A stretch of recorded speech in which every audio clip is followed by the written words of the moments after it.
Okay, welcome back, everyone. We can now start the fourth and final lecture of Lazarovich on finite index rigidity of hyperbolic groups. Yes. Thanks. Okay, so I'll remind you what we did yesterday at some point, but let me remind you the goal. Yeah, so the goal is X is a hyperbolic, one-ended graph. Then there exists some M such that when a group acts on X freely or compactly,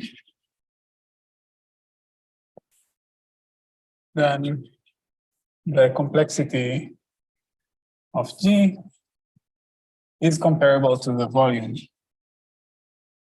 of X mod G.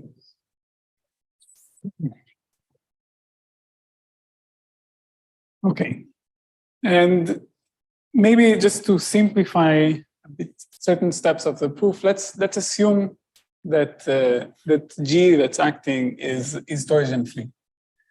And so for today, for the proof, we'll assume that G is torsion free. Okay, so here's something that I mean, maybe I should have done in the second lecture when I defined this complexity, but I felt it was overwhelming enough not to do it back then. Let's talk about the Rips complex, because it's somehow hiding in here and hiding in the easy inequality. So let's say we start with a graph X. We're given a graph and some number. Then we can construct the Rips complex. Oops, maybe not R, it's going to be D. So RD of X. What's that? That's going to be a simplicial complex. Okay, so simplicial complex whose vertex sets vertices are the vertices of X, and the simplices are just subsets of X0 of diameter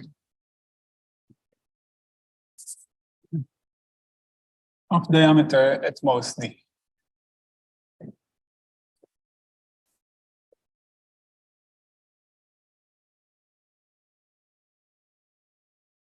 Okay, so just to give an example, maybe if this is my X, then, and that's true in general. What I want to say, not true in general. So what's R1 of X? X again, right? Take the same vertices and we put a simplex whenever subsets are of diameter 1. Okay, in this case, it's just we get X back. So this is what I wanted to say in general. That's not true. It's the flag completion of X, right? Because if you would have a triangle in X, you would put a simplex there. Okay, but it's basically X. Okay, okay, what's R2 of X? Okay, now that's maybe slightly more complicated. See, whenever we have 3 consecutive vertices, we join them by, we join those 2 by an edge and all the 3 with a triangle. So we actually get something like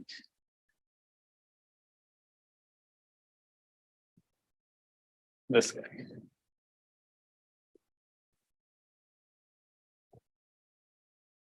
And so on. I mean, it gets complicated quite quickly, I guess. Yeah. Good. So here is the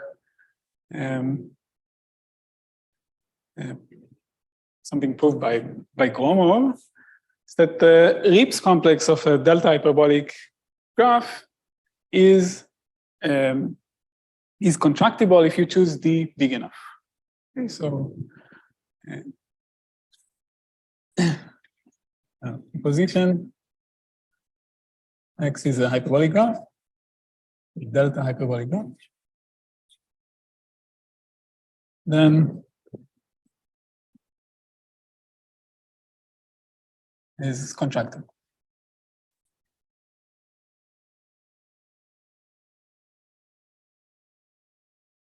So this is not the usual formulation of this, because usually the dependence between delta and this number is something like this should be at least 4 for them.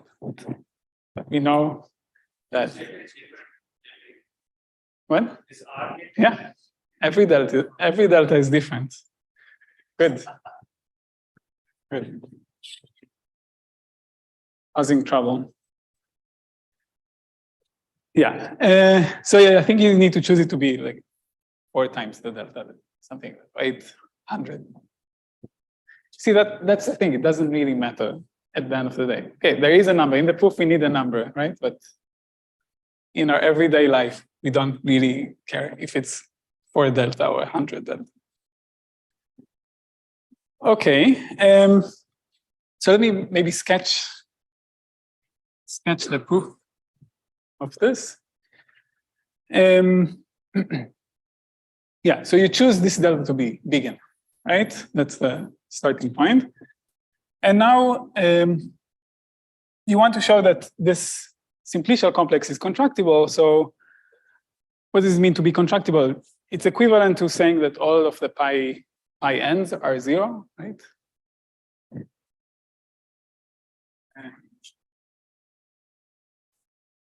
We want to show pi n of this guy is 0 for all n, which is, yeah, so contractible is equivalent to this, which is equivalent to saying that whenever you take a finite subcomplex, I mean, every sphere that we'll look at in pi n lives in some compact subcomplex of this guy. Yeah, so we might as well look at finite subcomplexes. So if A is a finite subcomplex of this guy,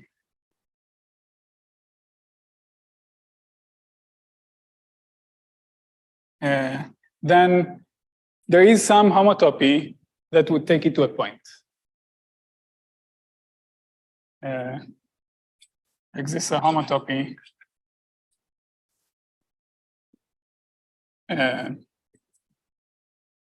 takes K to a point in here. Okay, I mean, I'm not claiming that K has to be contractible by itself, but inside the big space it has to be. Yeah. So how does one prove something like that? So the idea is that our space is delta hyperbolic, and so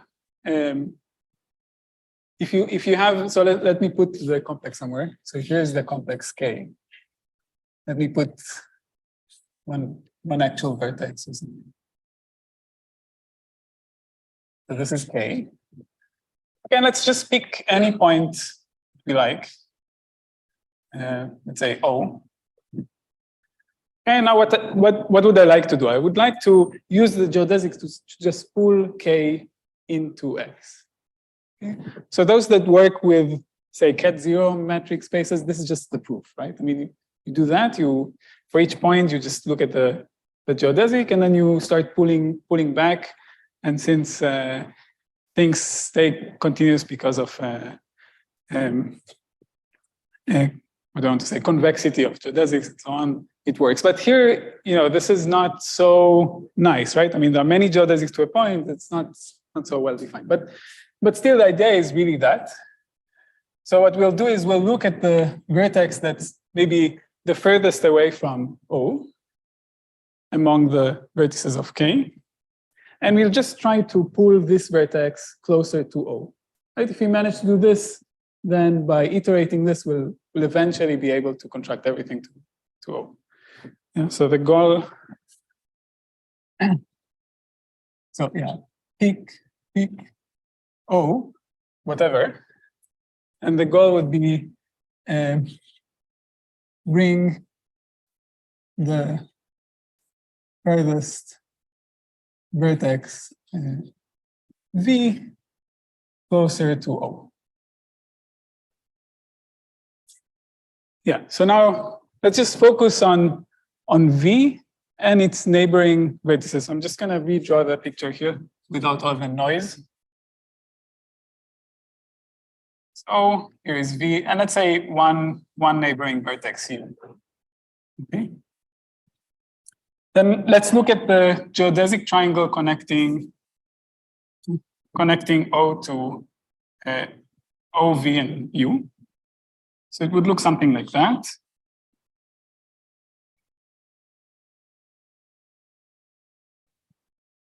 Okay.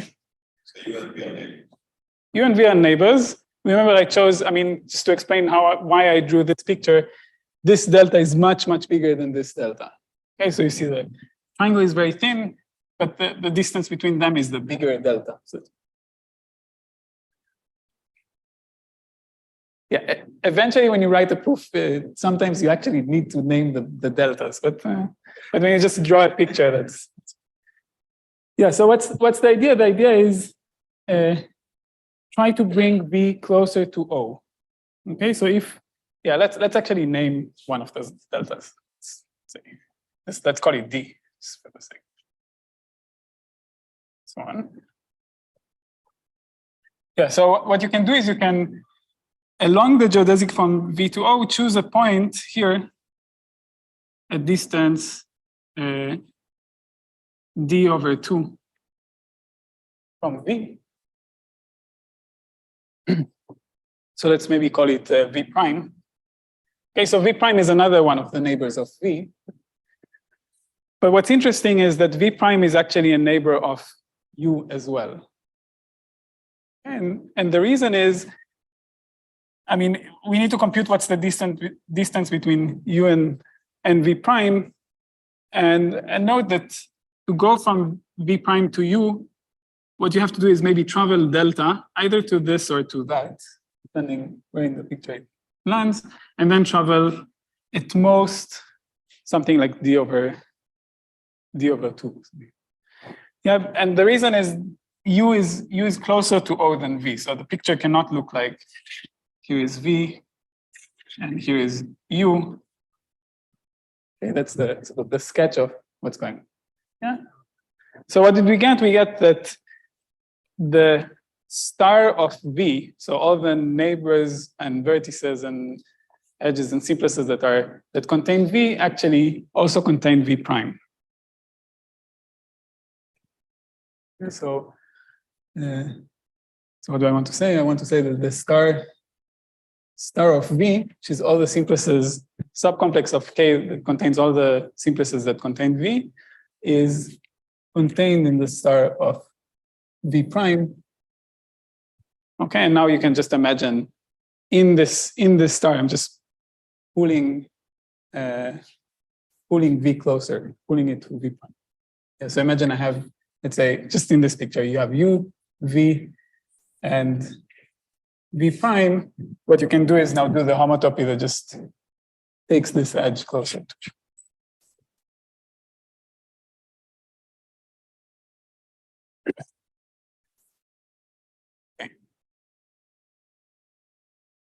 I'm going to say QED, because I'm not going to spend more time on this. But that's the idea. There is a contractible complex on which a hyperbolic group acts. Okay. Sorry? When you give people vertical, do you for any points there? Because right now usually by inductions. I use the fact that I did use the fact that it's furthest away from O. Yeah. But if you have a simplex, is that what you're saying? I'm not just pulling you. This one first step, right? Yeah, you iterate this, Yeah. Yeah, you pulled one vertex closer. Now you pull the next one closer. No, I'm saying that it's not always first.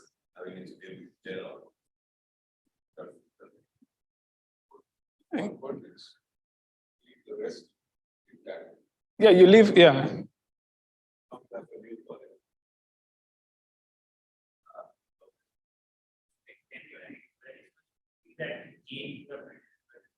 In this blob, let's say this is you. So there'll be some V prime here, and I can just homotope. So maybe this is some other neighbor. So you homotope them through there. Okay, so the new complex would be that. So you improved. You iterate this until you get all the way to O. How much V prime also? Sorry? V prime also. V prime is also a vertex. Great.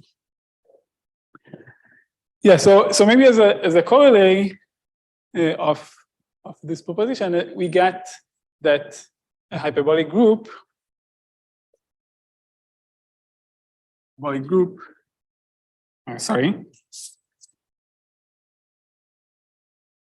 a torsion-free hyperbolic group,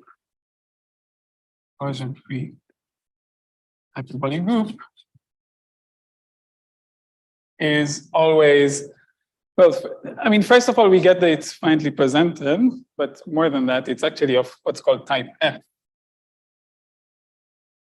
So type F means, well, it acts freely on a contractible CW complex. Okay, or in other words, there is freely and co-compactly on a, right? So that's a definition, let's say. Acts freely and co-compactly on a contractible CW complex. Or in other words, there is a compact CW complex whose pi1 is G and is aspherical. All other pi n's are 0.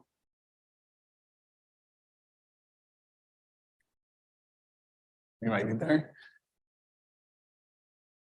Compact CW complex, let's say K, such that G is pi1 of K bar and pi n of K bar is 0 for all n. Okay.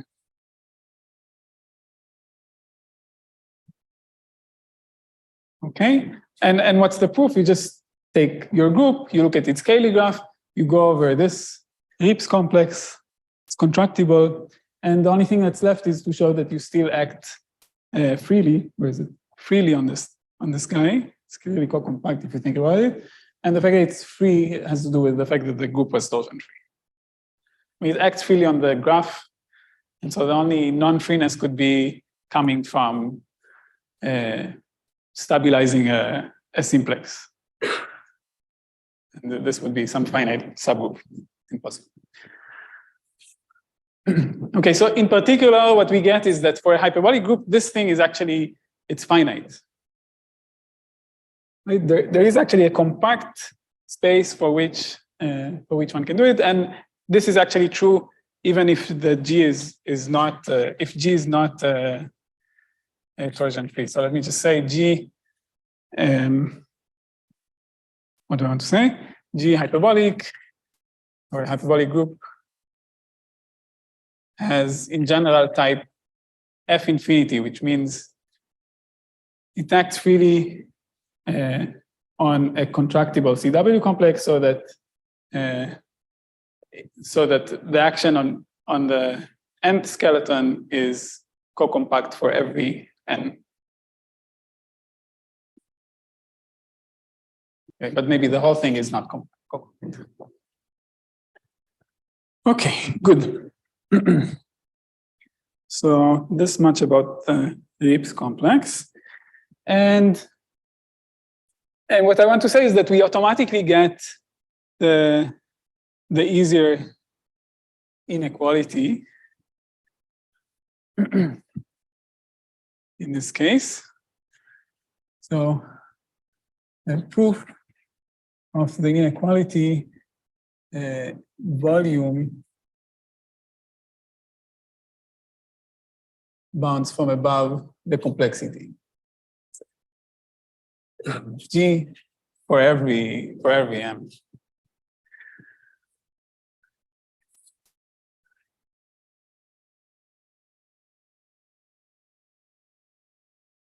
Yeah, so what's the proof?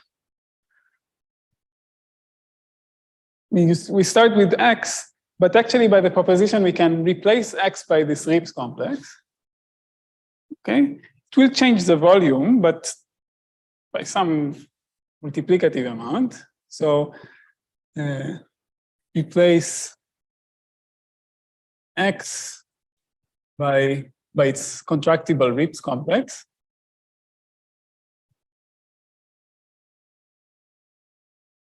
Let's call it Y. And what is clear? It's clear that C2M of G is what? Is less or equal than what? Well, what's the definition? Let's recall what's the definition of this thing. It's the minimal number of cells in the two skeleton of a simplicial complex whose universal cover is M connected. Okay, but Y is all connected. It's contractible, right? And G acts there. So this is definitely less than the 2 volume of Y mod G, or even just take the volume of Y mod. More cells, why not? Who cares, right? Yeah, but this is it's almost the same as counting the volume of this guy, right?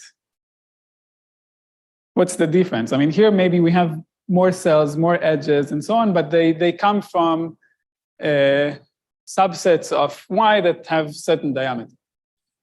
Okay? Sorry, subsets of X that have certain diameter. And this is bounded, like the number of vertices in a ball of radius D and all the subsets in this ball.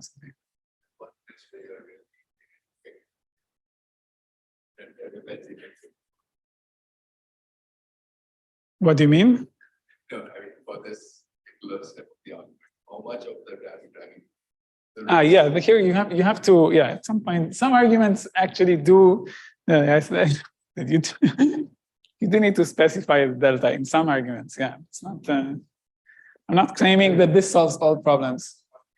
This argument depends only on delta, it does not depend on X, right? That's true, but it doesn't matter here, right? You want some multiplicative relationship for G, Y mod G and for X mod G. Yeah, but this will be achieved. I mean, this is something that depends on X. It actually depends only on delta, that's true. But all I care about is that it depends on X, and then also this will just depend on X. You need X to be locally finite. Then you can count how many simplices you'll see. Yeah. Right. Okay. Are we happy with the easy inequality? Yeah, good. Question?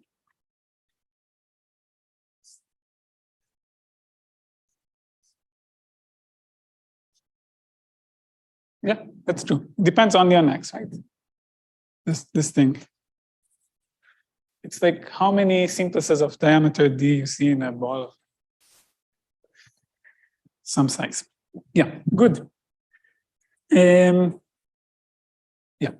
So now we're ready for the harder inequality. And what we worked on yesterday will be a significant part of this proof. But for the other part, I'll need the definition of boundaries of boundary of hyperbolic space or group. Let's say group. So let me remind you the definition. So if, let's say, X, some nice hyperbolic space, okay, say, GS, not to worry about things, it's hyperbolic. Then we define the boundary of X to be all geodesic rays. So, geodesic rays, so infinite geodesic rays in X, modulo with the relation of being at finite Hausdorff distance.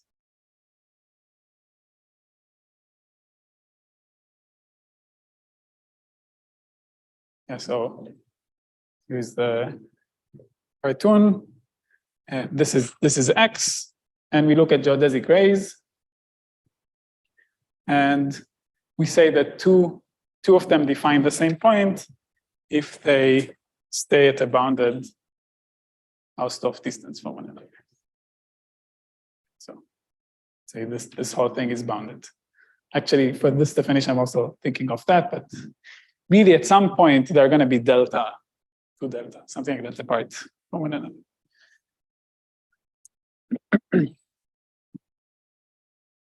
Why did I correct myself to 2 delta? It goes against everything I said, right? Good.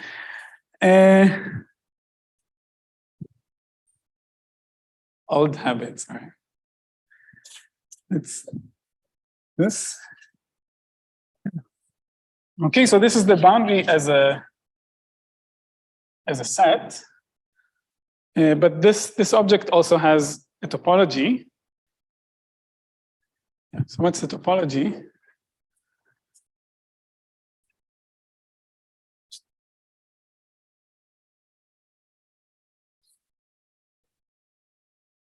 So let me define the topology in terms of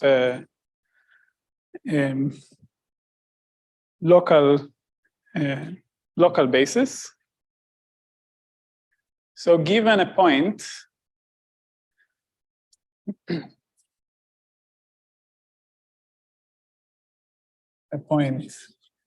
in the boundary, meaning an equivalence class of geodesic rays, first of all, or maybe I should start with that. Pick some point in your space. It doesn't, I mean, the topology will not depend on the point you pick, but you have to pick it for the way I'll define topology. And now, given a point in the boundary, you can choose a representative of this point, which is a geodesic ray, representative R, so some geodesic ray R, such that R starts at O. That's 0, that's O.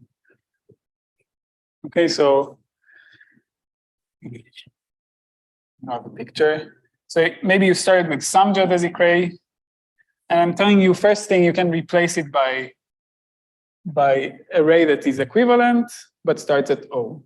Okay? So this is some kind of easy, I'll tell us, calling. Actually simpler because it's a graph. But okay. And now what? So we might as well think of this ray R. And I'm going to define a neighborhood, what do I want to say?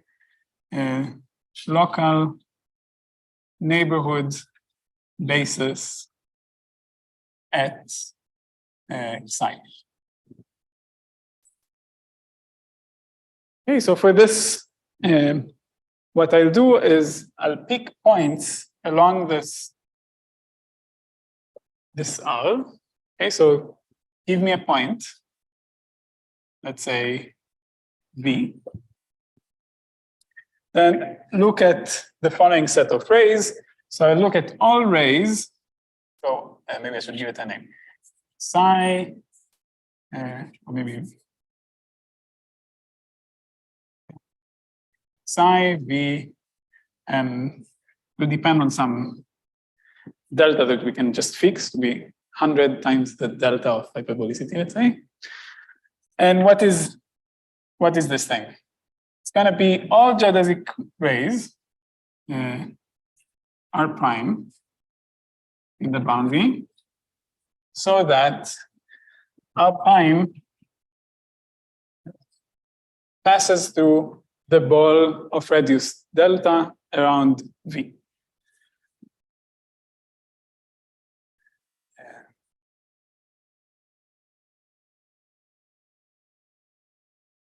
Okay, so what's the picture? So I took the ball of radius delta around V, and now I consider all the geodesic rays that pass through this ball. Okay, so all of those points here, sort of the shadow of this orange ball on the boundary would be V,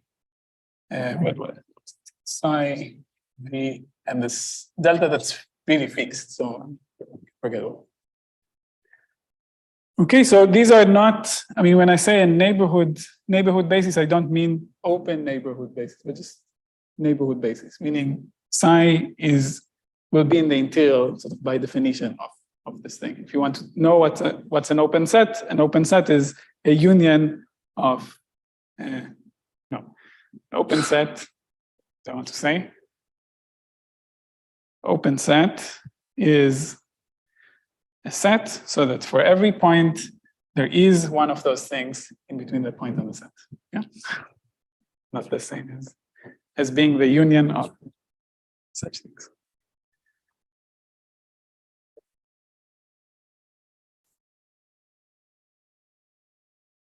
Yeah.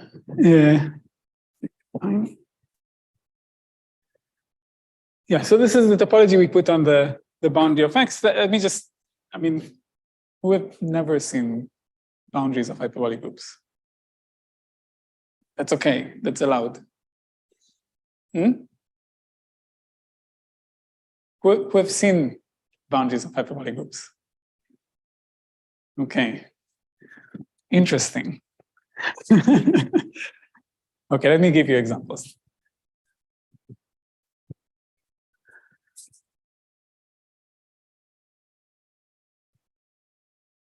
Yeah, so what are the, maybe that's the kind of example would be Z, right? A line. Well, okay, there are two possible geodesic rays directions, right? So the boundary of this thing, which is be 2 points, or then plus and minus infinity. Topology is the discrete topology on this. Should say in general, this is going to be a compact metrizable space for a group.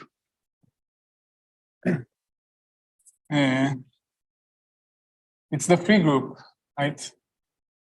Something like this, the Cayley graph. And can travel along such geodesic rays, you'll get a point at infinity, and there are choices to be made at each step. Sort of a Cantor set thing.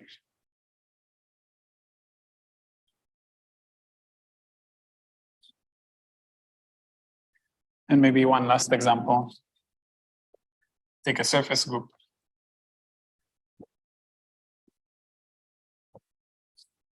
Then this thing acts on the hyperbolic plane.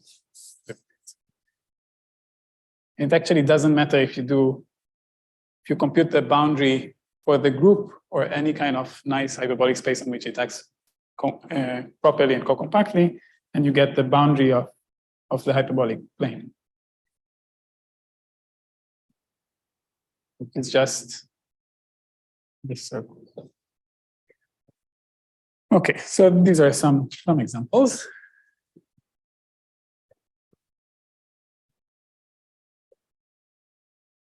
And here is so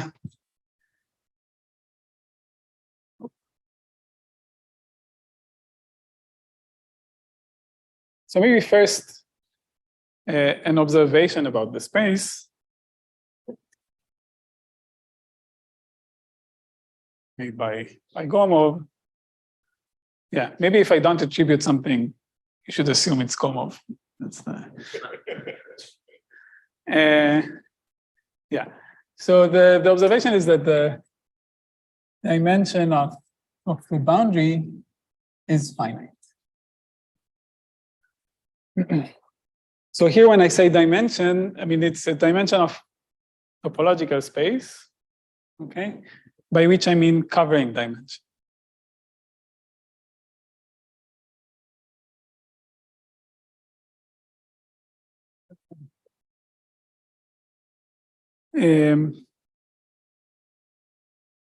Yeah. We know what covering dimension is? No. So covering dimension is, you would say that the space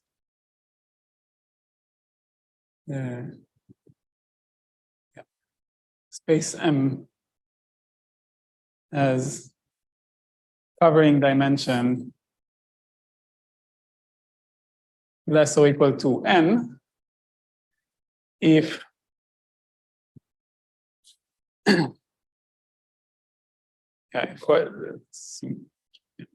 if whenever you have an open cover of M,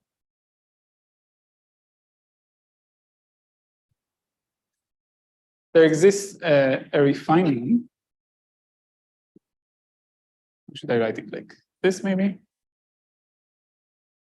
It's not a subcover, but a refinement. Every set in V is contained in a set of U, such that every point in M is in most n+1 sets of V. Okay, so you've never seen this. Just do an example. Dimension of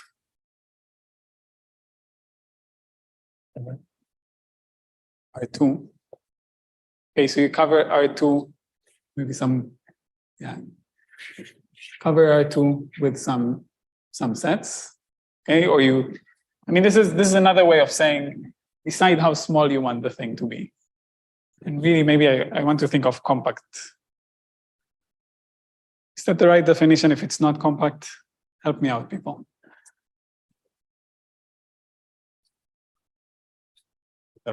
Me not worry about this. Yeah, so you decide basically how small you want your sets to be, but then you need to find something, some cover, open cover, in which every point is covered by 2+1 points, right? I mean, we kind of imagine the dimension of S2 to be 2. It would be reasonable. So you can imagine a cover that looks something like that. Right, or maybe the more standard way of drawing is maybe the brick.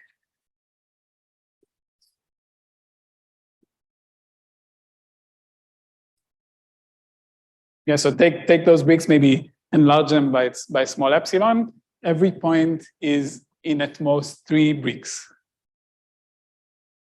And this would mean that the dimension of the space is at most 2. So take U and bricks. Sorry? You take U and you intersect bricks. You take U. So imagine this is compact. Okay.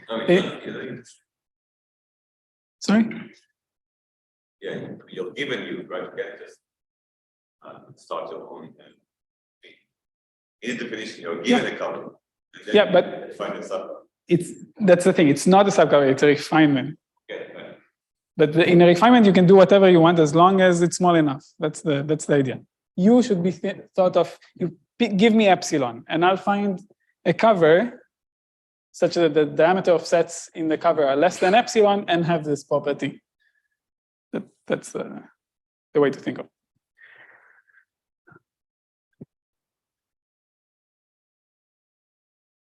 Okay, so the observation is that the boundary of a hyperbolic group has finite dimension, and the reason basically is the way we define the topology, right? I mean, the topology, we see that those kind of neighborhood sets at infinity, and by choosing a large sphere here and taking all the sets that correspond to points in the sphere, whoops.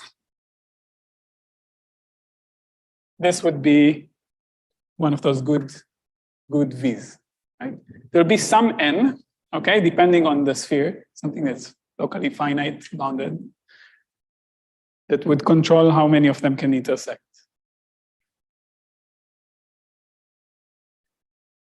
Okay. And here's the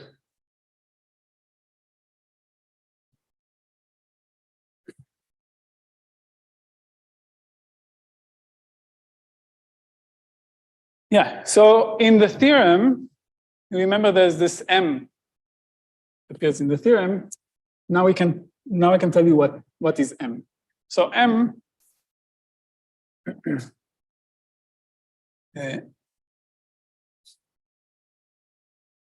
take M to be the dimension of the boundary plus 1. Okay. This is, if you know what it is, then it is also the asymptotic dimension of G itself. But what's more important for me is the following theorem of Bestvina and Mess. What is G now? In the maybe I should have said the good. The boundary of G in this theorem and the boundary of X are the same. And so really what I'm doing is taking the boundary of X. Yeah, X. We are kind of starting the proof of the theorem without starting the proof of the theorem. But I mean, the M to think of should be the dimension of the boundary of X plus 1. But this is really the boundary of G plus 1. It's the same thing, because G acts geometrically on X. So they're quasi-isometric, they have the same boundary. Okay. Now here is the proposition that, together with what we did yesterday, will take care of the missing inequality. And the proposition is as follows. So you have two spaces, X and Y, and let me assume that they are contractible. And take yeah.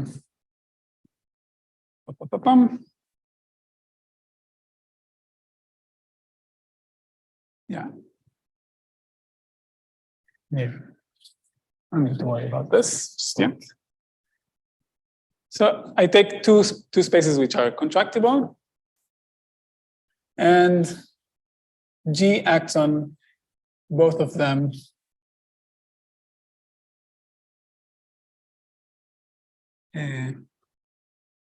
Sorry, let me start off. Contractible. There exists some delta, right? So let me call it maybe R. Depends only on X.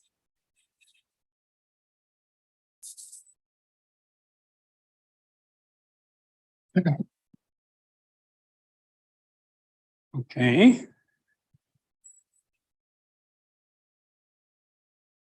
Yeah, such that if I have G acting on Y and G acting on X, and both of those actions are nice, okay? So freely and co-compact.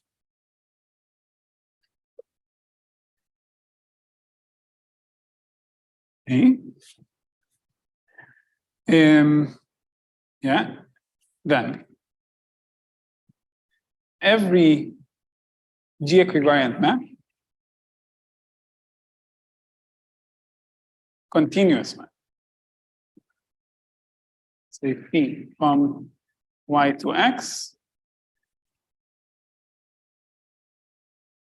is almost onto, where the almost is given by this out. So, and so then our neighborhood of the image of Y is X. Okay, so this thing I called uniform quasi-surjectivity. And let me explain a bit what goes on in here.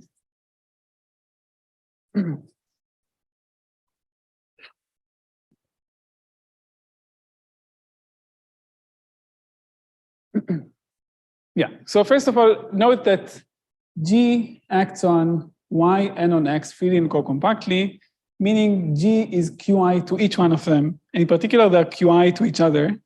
And phi is actually a QI between them because it's G equivariant.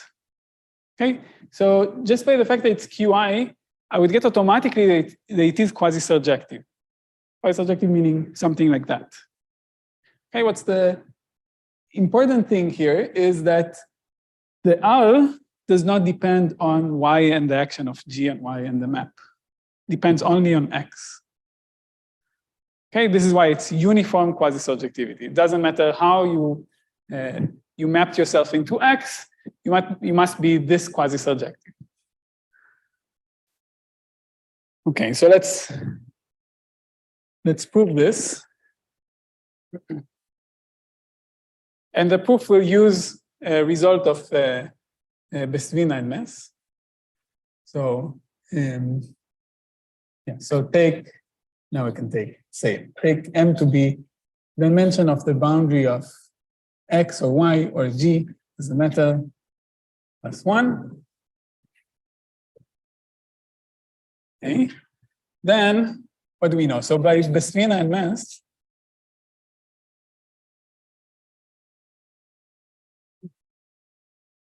we know particularly two things that will be useful. One is that this the dimension of the boundary of X is the maximal n for which the check cohomology of the boundary with Z coefficients is non-zero.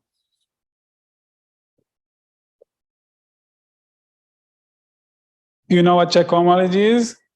Doesn't matter, because we'll see what's the next thing. The next thing is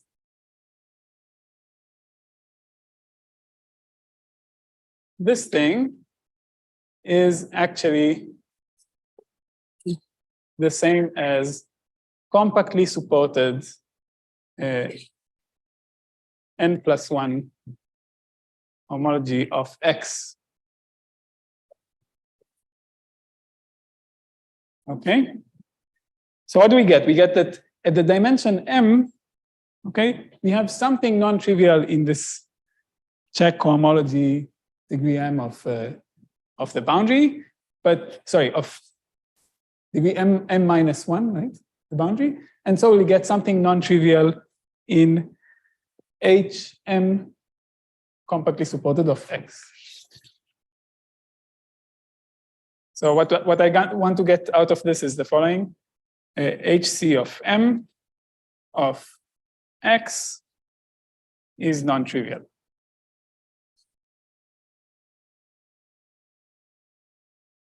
Okay.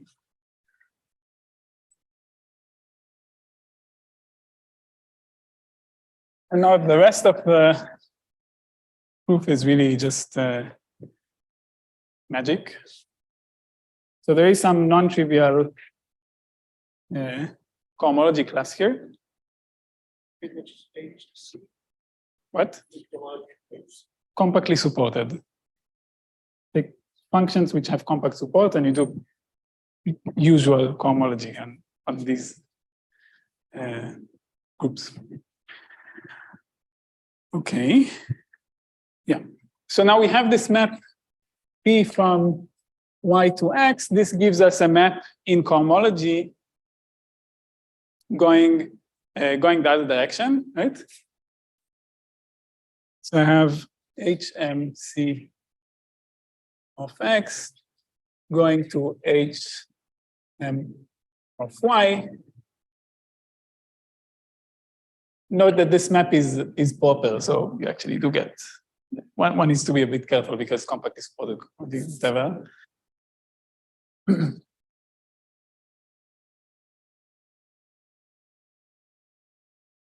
Oops.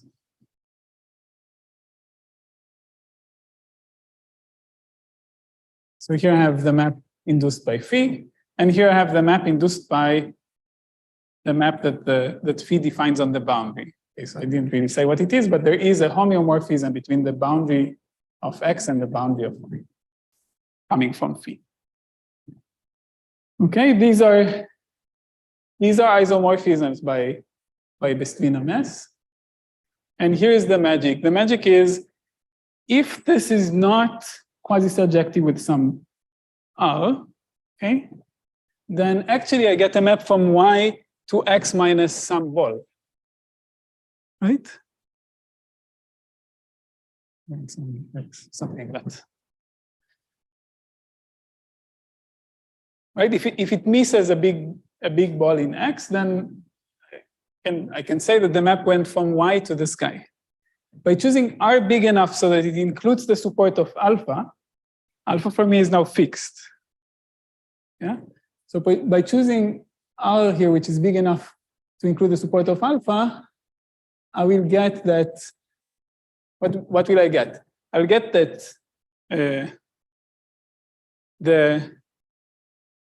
where is it? Alpha, so I can think of it as an element here by an isomorphism, right? Is sent to some non-trivial guy here. So this is non-trivial because this was non-trivial.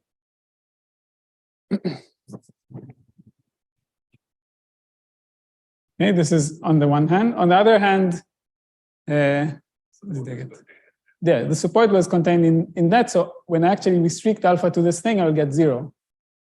Okay, so you see this kind of contradiction. Maybe I should have started with alpha here. Whatever. Something should, yeah. Okay. I'll just put the square there and hope that you don't ask me more questions about this.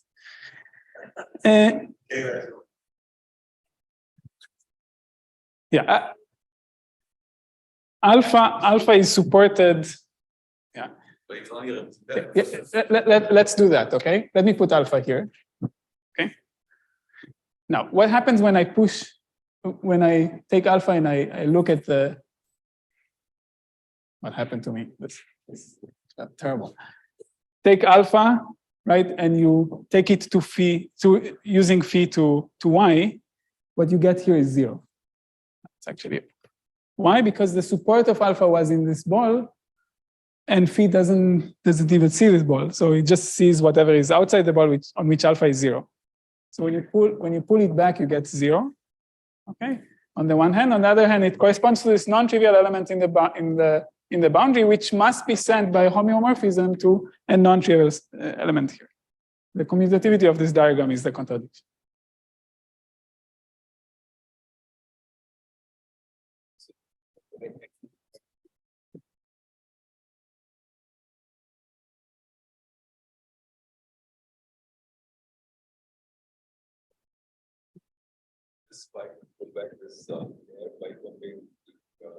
Yeah, so now let's, how much time do I have? Oh. Okay. So now let's see how this thing is useful. You have to prove the hard inequality. I left the theorem here. So the inequality we already proved is that the complexity is bounded by the volume, from above by the volume. And what we want to show is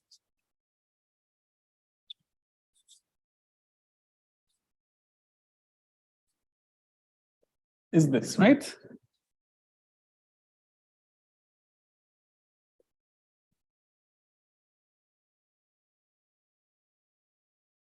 So here's the idea. The idea is let's construct such a map. Okay, and we already did something like that yesterday. So let's see. Let's give this thing a name. Maybe this is M. Okay, so what does it mean? It means that G is the pi1 of some complex, say K, such that the number of N is the number of two cells, K, or the two volume, whatever. And what else? G is the pi1, and all the pi ends of K are 0 up to, up to M. But let me just assume they're 0. All of them are 0. And this is what I called C2.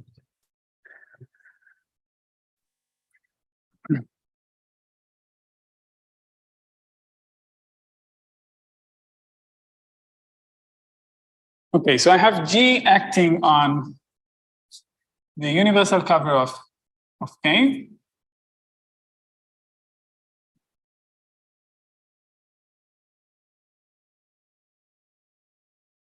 This K bar.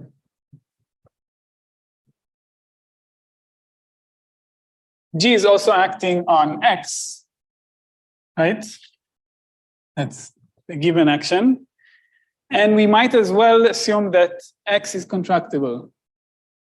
If it's not, just replace it by the Rips complex. As we saw, it doesn't really matter in terms of volume, say. Right, so we're assuming X is contractible.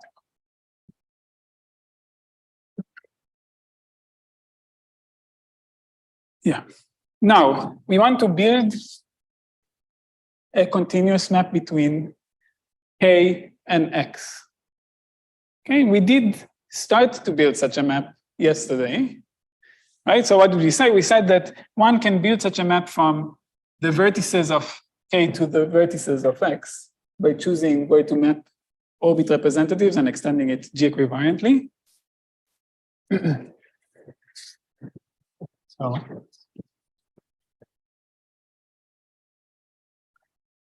So build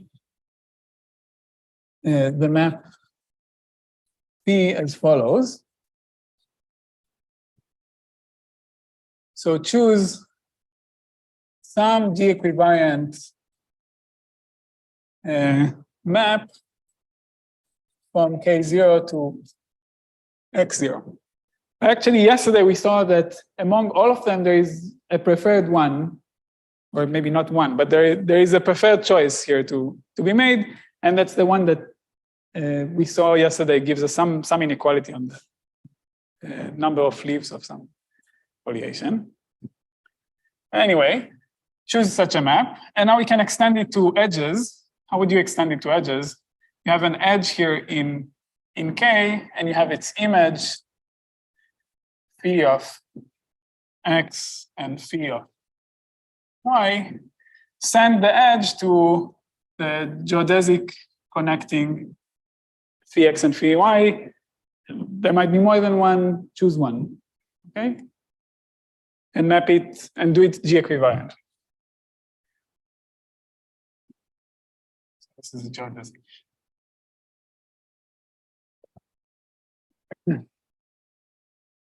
Okay, and continue to bigger and bigger cells. And the idea here is that we know that X is contractible. So whenever we have, let's say, the next thing would be 2-cell, we'll have this geodesic triangle. And by the proposition we saw before, we can, or by the fact that it's contractible, I can fill it in with a triangle, right? There's a way of mapping the triangle. Actually, there's a way of mapping the triangle that stays close to the geodesics that were already chosen. Because I can replace it by the Rips complex if I mean, originally X was a graph, it's true, but I can just replace it by the Rips complex and work with that.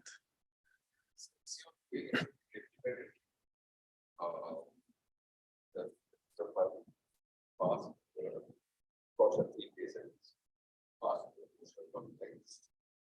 once you've constructed the. Yeah, but that's true. But I want this property that edges are sent to geodesics, and two cells, and all the cells beyond that will be sent to the neighborhood of those geodesics. And this is seen easier in the universal cover. But it's true that the map is then defined on the level of the quotient. Right?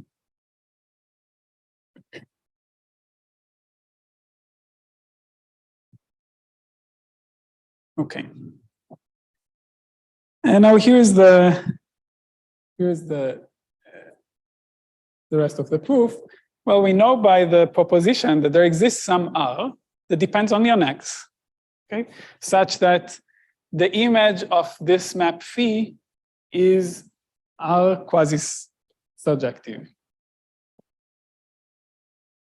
By the proposition, so by uniform quasi-surjectivity, there exists some R that depends only on X, such that the image of phi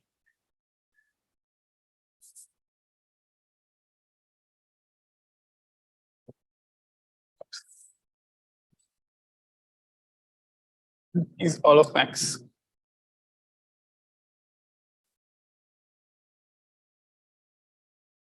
Okay. So now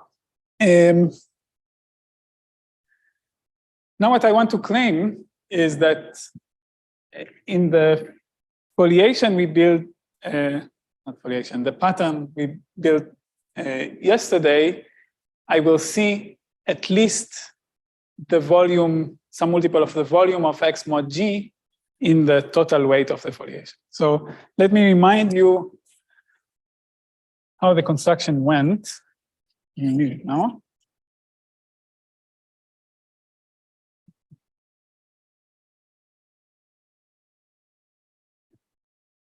So, yeah. So on each edge, let me just remind you that on each edge, so the pattern, the weighted pattern that we got was on each edge, you look at the image of its endpoints, and you look at the Mineev bicombing between them. Okay, so here there are edges. And for each one of them, you pick, you assign a connector on this edge. Right? This was part of the construction, and you assign this connector the weight of the edge in the bicomb. Okay. And what we saw, or what I mentioned yesterday, so by proposition from yesterday,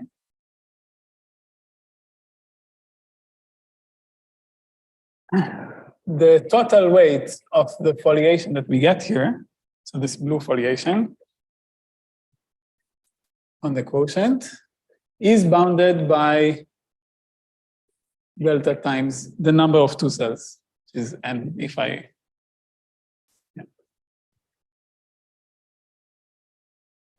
Yeah. The complexity. So what's left to me to do is to bound this from below by the volume. So we want to bound this from below by this one.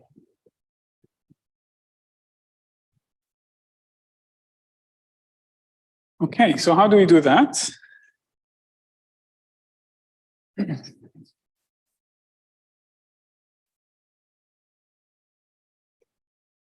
Well, here's the idea. The idea is that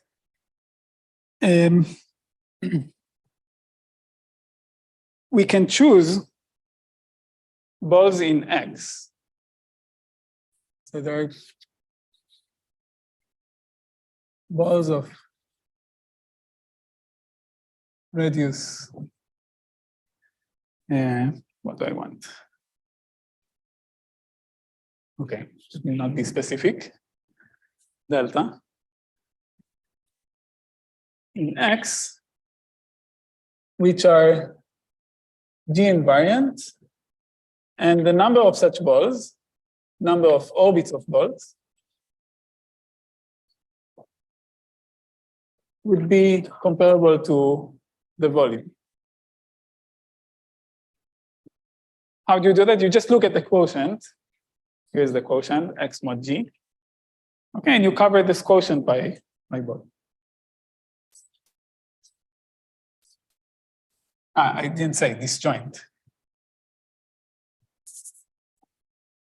Collection of disjoints.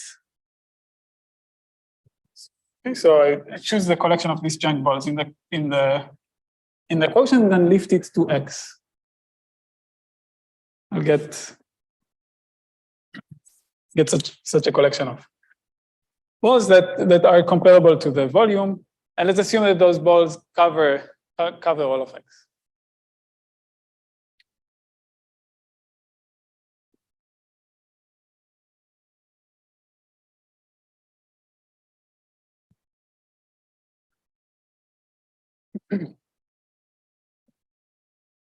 So now what?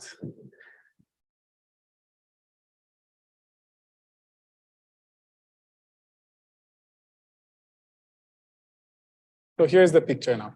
I have Y on this side. I have X on this side. X is covered by those disjoint balls on the side.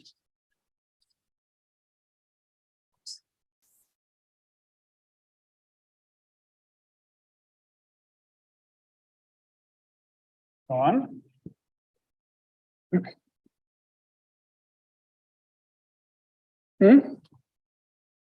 Covering. Yes. Blue one is the covering of X. Yeah. So okay, let me not be precise. I want, let's say, the radius 2 to be covering and radius 2R to be covering and R to be disjoint or something like that. Okay. Then what do we know? We know that this map phi must visit each one of the balls. Okay. And so in particular, it means that the restriction of phi to the edges visits each one of the balls, roughly speaking, up to a delta. Why is that? Because the way we defined the map phi was basically we defined it on the edges and then we started filling them with cells. The way we fill them with cells was still stayed close to the one skeleton.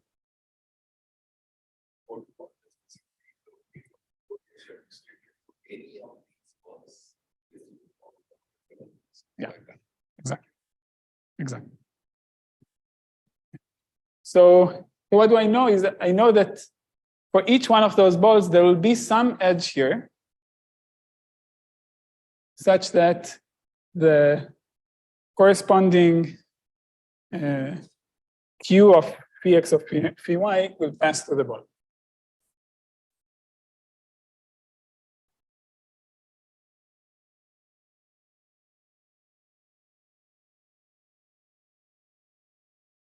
Okay, so this is, if you didn't follow that, just think of this picture, okay? For every one of the balls, there will be some edge here such that the minnae of bicombing, the geodesic connecting those points will pass through the ball. And now what? Now we can use the fact that I mentioned yesterday. The fact was that whenever you take this bicombing, you look at a ball of a big enough radius around the point along a geodesic, you'll see, and you'll find an edge with at least 1 over delta weight. Okay, so here they exist by a fact from yesterday. There exists some edge E in here. This is E, such that Q of Px, Py restricted to this E has size at least 1 over delta. Okay. Now this edge E corresponds to a connector here whose weight will be at least 1 over delta.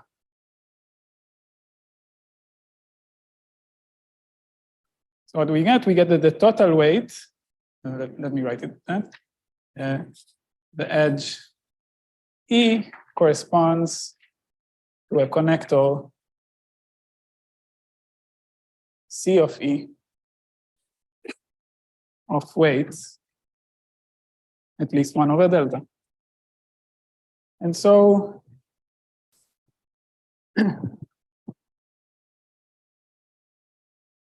the total weight of the foliation will be at least 1 over delta times the number of the balls.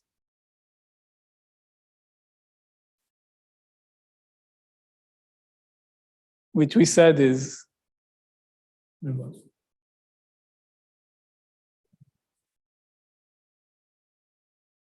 okay, so what did we show? Write this. Then the weight of the foliation is bounded from above by C2 of G, C2M of G, and from below by the volume. And this is the other inequality. And how much time do I have? 4 minutes. Questions before I? Yeah, this was. So what happened to M? Yeah, so M, yeah. So what you see is that, yeah, so let me maybe say something about M. I mean, in the torsion-free case, you don't actually need M. You can just look at C2 of G. C2 of G is like, you look at a classifying space for G, and not just a classifying space up to dimension M. But in the general case, when G is not torsion-free, and it has some torsion, then it will definitely not be of type F. C2 of G will be infinite. And there you want to restrict to something that will be finite. And everything works as long as you have this non-trivial cohomology class that we used at some point. And this was at a certain dimension. So you need up to this dimension at least in order to see the quasi-surjectivity. That's the, yeah. So I mean, the right uniform quasi-surjectivity would have to say X and Y are at least M plus 1. Okay. M connected for some good M. I never remember which is the right name, but okay.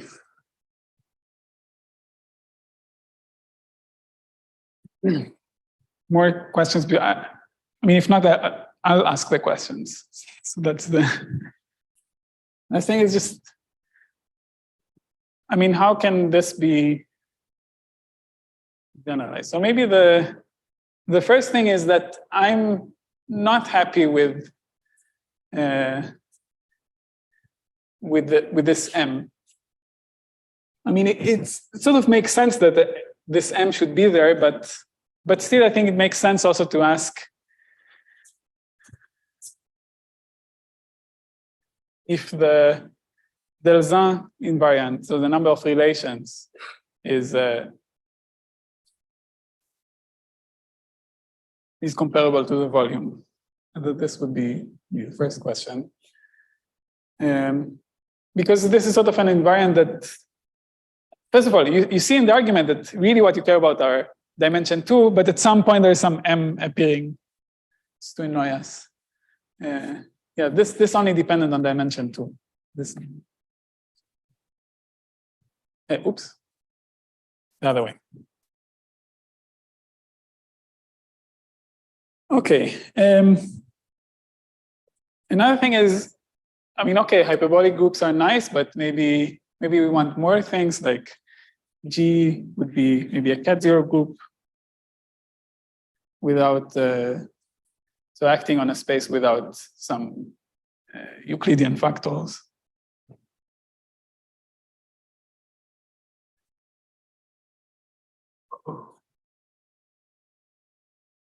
Or maybe a relatively hyperbolic group, or even a cylindrical hyperbolic group. I don't know. Are they finite index rigids? I mean, maybe I don't know how much I expect something like this to be true, and what it means even. But are they finite index rigid?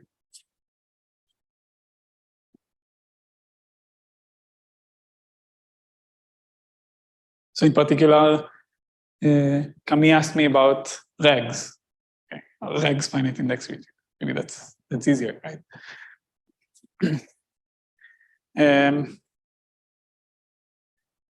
Yeah, maybe more generally understand this finite index rigidity. I mean, there seems to be some kind of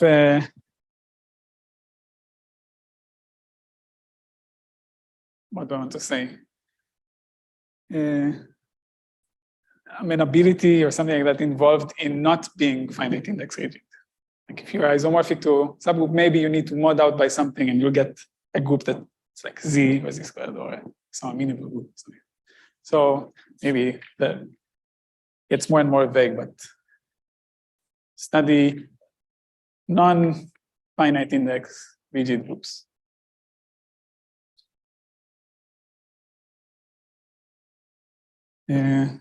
They have more questions I wanted to ask. Maybe let's stop there. Thanks.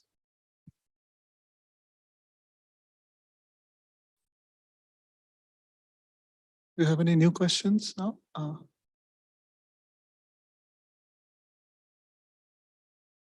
So let's think about this uniform trajectory. Use this universe, but there seems to be there are some good things about having a C-set of amplification. More a coastal physical fact than really using the policy. Is that making sense of what's going on, or is there something really using the boundary of this space?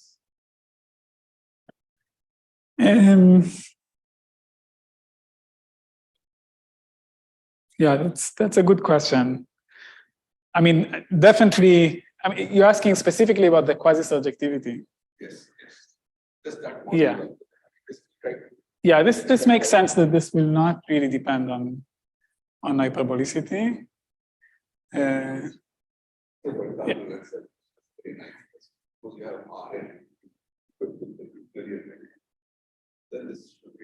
Yeah. Yeah. No, I think it is true. I mean, okay, I have to look at Besvinam. I mean, what you're really asking is Besvinam S seems to be true for those things, right? I mean, in a sense. So have a reasonable and it's topology and dependent on check by this. Yeah. Yeah, I believe that this will be true.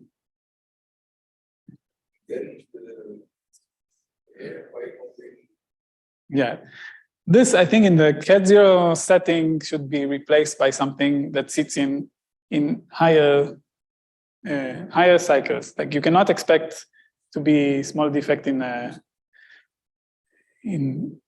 bounded cohomology. I mentioned, what is it, 2, I guess, or like that. 1, whatever.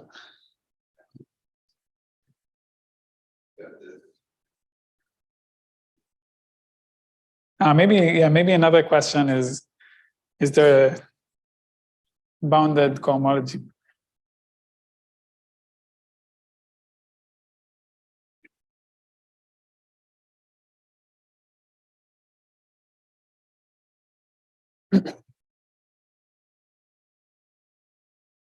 If there are no more questions, let's thank the speaker.